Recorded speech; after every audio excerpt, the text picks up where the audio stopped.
Bienvenue à Kobrou Info Soir. Les fidèles musulmans du monde ont célébré le 24 mai dernier la fête de l'Aïd el-Fitr. Comment les fidèles de Parakou ont prié en dépit de l'interdiction d'accès aux diverses places Idi pour raison de Covid-19. Élément de réponse dans un instant. Après le scrutin du 17 mai dernier et après la proclamation des résultats par la Sénat, quelques citoyens de Parakou se prononcent. C'est là le sommet, le développement, c'est dans quelques secondes. Mesdames et messieurs, bonsoir. Du 2 au 4 juin prochain, les élèves des établissements scolaires publics composent l'examen blanc. Cet examen concerne les candidats au BEPC et au bac. Au cours de cet examen, des mesures barrières contre le Covid-19 sont prévues. À la direction départementale de l'enseignement secondaire du Borgou, les petits plats sont mis dans les grands pour un bon déroulement.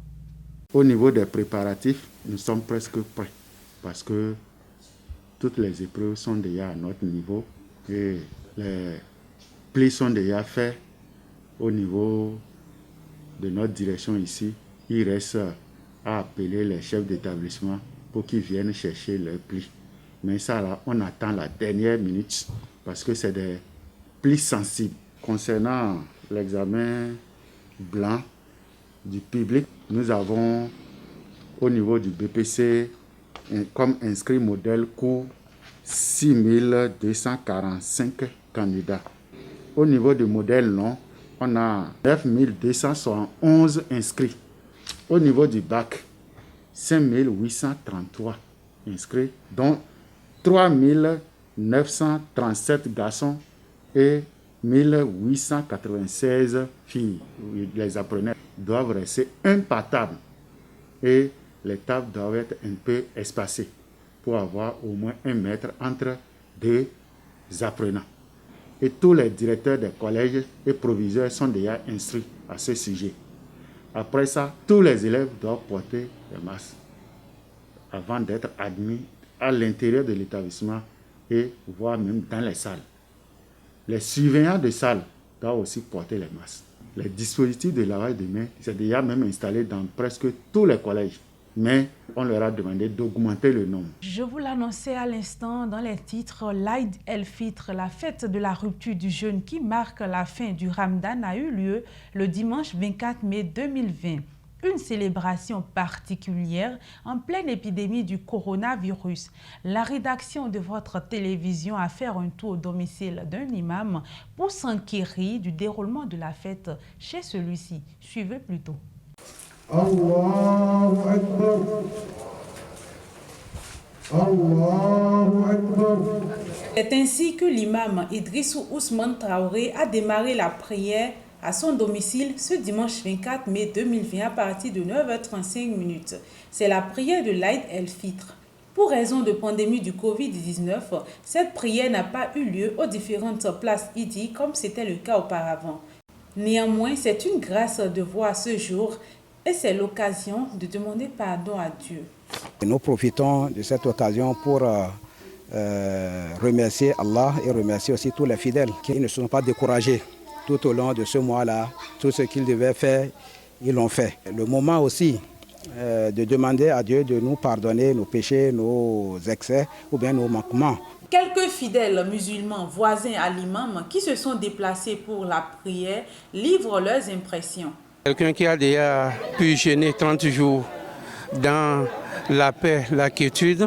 Et aujourd'hui, nous fêtons la fête du Ramadan. Donc, c'est une expression de joie. On a prié, on a évoqué Dieu. Nous avons demandé qu'il nous pardonne et qu'il nous fortifie et qu'il ouvre la voie pour tout un chacun. Que la paix règne dans notre pays et que la paix règne un peu partout dans le monde. Une fois la prière terminée, ce fut le moment des réjouissances avec plusieurs mets et boissons au menu pour un bon déroulement de la fête chez El Hadj Idrissou Ousmane Traoré. Prenons à présent la direction de Cotonou pour parler des femmes membres de Inner Wheel Club de Cotonou qui ont fait don de kits de lavage de mains, de savon liquide et de cache-nez aux enfants et encadreurs de l'orphelinat Sainte Famille de Djefa. Ceux-ci entre dans le cadre de la lutte contre la pandémie du coronavirus. Reportage de Vidéo Leader Web TV. Des dispositifs de lavage de mains, des savons liquides et des masques de protection. Ce sont les dons qu'ont apporté les femmes membres de Inner Wheel Club de Cotonou aux enfants et encadreurs de l'orphelinat Sainte-Famille de Tchefa, dans la commune de Semekbodji. Cette action du club service Inner Wheel intervient dans le cadre de la lutte contre la pandémie du coronavirus. La cérémonie de remise s'est déroulée dans une ambiance festive dimanche 24 mai dernier à l'orphelinat. Notre principale activité, c'est l'action sociale. Nous aidons les orphelinats comme aujourd'hui nous sommes chez vous. Nous voulons profiter de notre arrivée chez vous pour vous demander de continuer de respecter les consignes que notre ministère de la Santé nous demande de respecter. En réponse à cela, les enfants et leurs encadreurs se sont confondus en remerciements. Ils ont salué l'élan de solidarité exprimé par ces femmes au cœur d'ange. Pour ce geste et votre affection maternelle, nous tenons à vous exprimer notre profonde gratitude et nous vous prions de bien vouloir transmettre à tous vos bienfaiteurs et collaborateurs nos salutations et nos remerciements. La présidente de la commission des actions du club a saisi l'opportunité pour appeler aux enfants et personnels de l'orphelinat les gestes barrières pour éviter le coronavirus. Pour la population, particulièrement les enfants du centre, c'est de respecter les consignes, se laver régulièrement les mains à l'eau et au savon, porter un masque. Une collation a mis un terme à la cérémonie.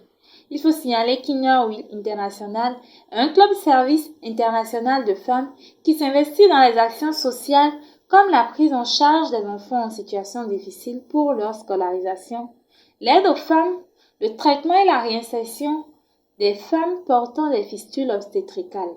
De Cotonou, revenons à présent à Parakou pour parler de la Commission électorale nationale autonome Sénat qui a rendu public les résultats provisoires des élections communales et municipales dans la nuit du mercredi 20 au petit matin du jeudi 21 mai 2020. 3 formations politiques, dont l'Union progressiste, le Bloc républicain et les Forces Corée Bénin émergents FCBE, se disputent les conseillers municipaux de Parakou. C'est la surprise dans le rang des faiseurs d'opinion et acteurs de la société civile en ce qui concerne la victoire des FCBE. Suivez cet élément. Le peuple béninois vient une fois de plus de surprendre en montrant que, après tout, elle détient toujours la manœuvre de beaucoup de choses. Parce qu'en votant à des endroits donnés bien précis contre la mouvance présidentielle, le peuple a montré qu'il va falloir que le chef de l'État se remette en cause de la manière qu'on gère le pays.